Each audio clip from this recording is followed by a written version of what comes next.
Aujourd'hui, c'est assez simple. L'objectif déjà est numéro un, c'est leur aptitude à être des joueurs de rugby professionnels. Il y a un cahier des charges dans le monde professionnel, en top 14, en pro D2, qui est imposé par la Ligue nationale de rugby.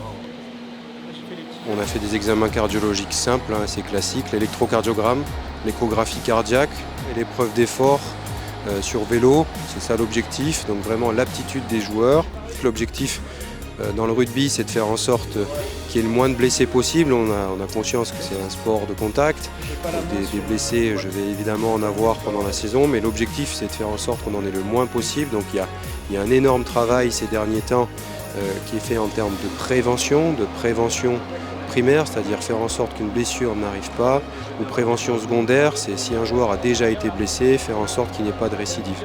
Donc les tests isocinétiques sont des tests musculaires de l'épaule, on évalue la force musculaire globale de l'épaule. L'objectif est simple, c'est faire un état des lieux un peu et le conseiller au mieux en termes de renforcement. Donc ça se traduit direct en salle de musculation avec des exercices adaptés en collaboration avec les préparateurs physiques et puis nos kinésithérapeutes.